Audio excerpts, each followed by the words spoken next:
Luar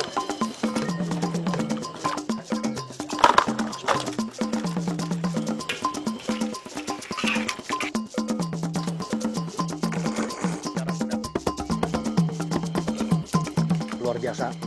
Nggak bohong, ini sedap banget. Dapat lagi. Besar. Pasti saya dapat. Ukuran cukup besar ini untuk mujair atau tilapia. Ini baru keren.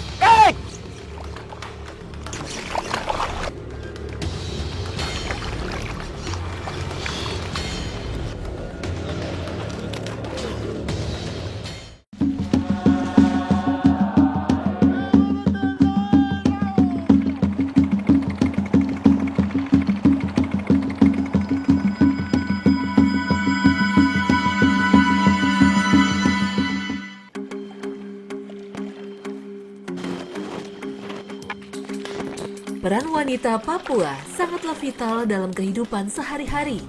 Tidak satupun pekerjaan yang berhubungan dengan kebutuhan keluarga luput dari jamahan tangan-tangan terampilnya.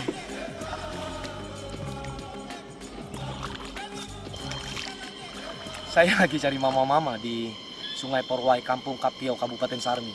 Mama-mamanya luar biasa gesit. Dari tadi saya cari, kayaknya mereka sudah menghilang ke dalam hutan untuk mencari apa yang mau dimakan hari ini. Nanti kita lihat. Mama!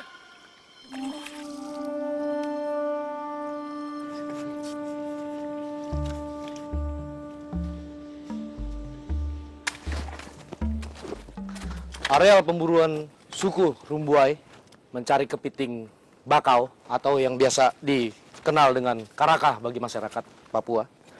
Biasanya kepiting bakau atau karaka seperti ini, di bawah akar-akar pohon bakau.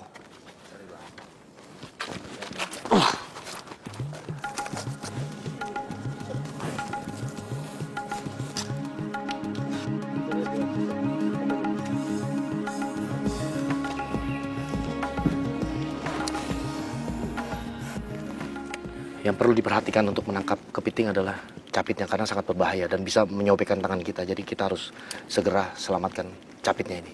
Nah, ini berjenis kelamin laki-laki. Laki-laki ini dia lancip. Kalau perempuan oval. Inilah yang diburu oleh suku Rumbuai. Dan di sini masih banyak banget karena arealnya benar-benar terjaga. Mama, kasih masuk kah? Nih, Mama banyak ya.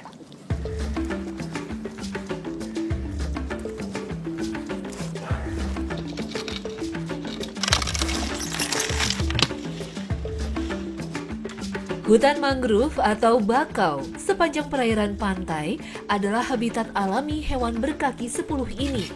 Penyebaran hewan dengan nilai ekonomis tinggi sangat luas, mulai dari Afrika, India, negara-negara ASEAN, hingga Selandia Baru dan Australia Selatan. Karena Indonesia adalah negara bahari dan kepulauan terbesar, tak heran jika negara kita sangat berpengaruh dalam tersedianya pasokan kepiting di dunia.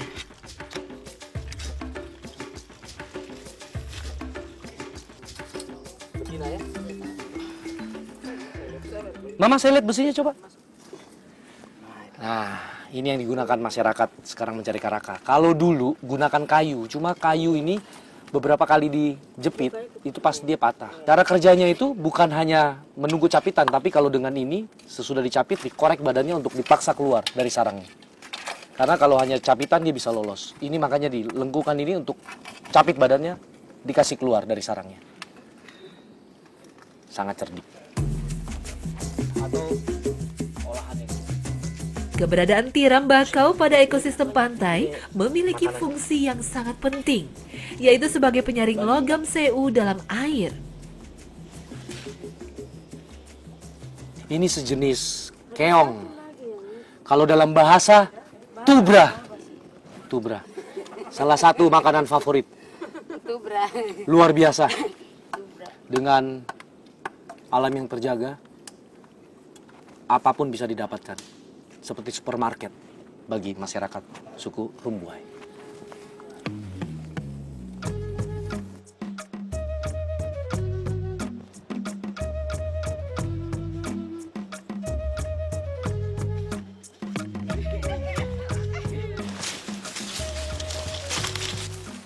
Pace-mace ini mau tebang sagu. Memang situasi hutan di Papua ya seperti ini. Perjalanannya cukup menantang dan alamnya masih bagus.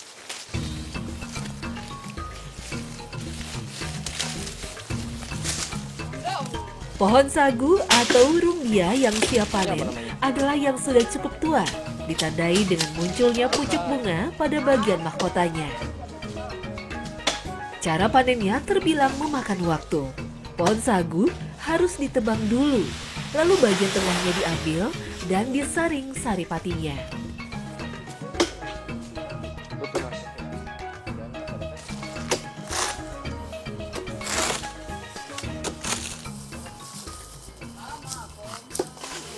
Pohon sagu. Sagu adalah makanan masyarakat Papua pada umumnya. Dan karakter pohon sagu ini mudah sekali tumbuh, dia bertunas. Jadi tanpa harus dirawat seperti pohon lainnya, tunasnya banyak di mana-mana ada dan akan bertumbuh. Jadi masyarakat hanya tinggal panen saja. Proses pangkur sagu biasa dilakukan secara bergantian agar cepat selesai. Alatnya berupa bambu yang bagian ujungnya dilapisi logam supaya batang sagu mudah dirotokkan. Toki harus dilakukan dekat dengan sumber air karena penyaringan sangat membutuhkan banyak air untuk memisahkan sari pati sagu. Sampai pada proses pemerasan. Di bagian inilah para lelaki kembali berperan dengan membuat alat untuk memisahkan ampas dari sari patinya. Konsep reuse dan reduce ternyata bukan istilah baru. Masyarakat Papua sudah mempraktekkan hal ini dalam kesehariannya. Salah satunya adalah penggunaan pelepas sagu kering yang dipakai sebagai alat pemeras oro.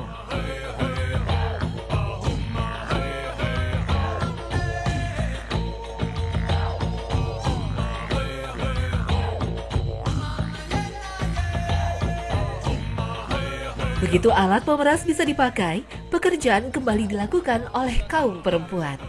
Kali ini, oro dimasukkan ke tempat yang diberi kain dan berfungsi sebagai penyaring ampas. Ini tepung sagu hasil proses endapan. Sama halnya dengan karaka kepiting atau bia akan selalu ada untuk masyarakat. Dengan catatan, hutannya selalu harus dijaga. Hubungan solidaritas dan kebersamaan di antara masyarakat Papua amatlah kental terasa, terutama kaum wanitanya. Kerjasama yang baik terjalin dalam memanfaatkan hasil perburuan menjadi olahan makanan. Selain memasak, ajang ini juga dimanfaatkan mama-mama untuk berbagi pengalaman dan bertukar cerita. Misalkan, iya. Nah, ini saya pertama ketemu mama-mama di Papua. Dia masaknya bumbunya cukup komplit, hampir sama kayak di Sumatera. Bahkan menggunakan santan. Jadi karaka yang kita dapatkan akan dimasak dengan cara santan. Hewan yang memiliki nama latin Crassotrea sp ini menjadi sumber protein hewani yang mudah dijumpai di hutan-hutan bakau. Tiram bakau atau bia kodok biasa disebut warga di sini memiliki dua kulit cangkang yang keras dan mengandung kalsium dan zat kitin. Sehingga membutuhkan proses perebusan untuk membuka cangkangnya. Mama kuat sekali masak, Proses perebusan tidak hanya berfungsi untuk mengambil daging saja, tetapi dimaksudkan juga agar kaldunya bisa dipakai sebagai kuah dan penyedap masakan. Tidak berbeda dengan bia, cara mengolah karaka atau kepiting bakau oleh mama-mama di sini juga unik. Air panas disiramkan terlebih dahulu ke tempat penampungan untuk melumpuhkan hewan ini sebelum mengolahnya. Semua itu dilakukan karena krustasea ini memiliki sifat sangat agresif dan cenderung berbahaya, mengingat kekuatan capitnya bisa melukai tangan. Kuliner spesial jika ada kegiatan pesta atau hajatan besar di sini adalah kepiting masak santan. Sesudah bumbunya ditumis cukup matang, kepiting kita masukkan dan sekarang dikasih santan yang cair. Digodok, baru nanti santan yang kental kita tambahkan. Baunya sih sudah keluar. Sedikit berbeda dengan kita di Indonesia bagian barat. Saudara kita di sebagian Papua memperoleh kandungan karbohidratnya dari sagu yang diolah menjadi masakan. Hal itulah yang membuat papeda selalu menjadi menu utama pengganti nasi. Ragam keunikan seperti itulah yang membuat negara kita kaya akan keanekaragaman budaya.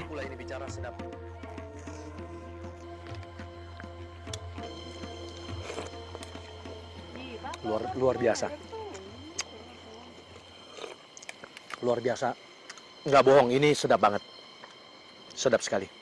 Sungai yang sehat dan terjaga akan memberikan kuliner yang sedap. Wild fishing, ini baru keren!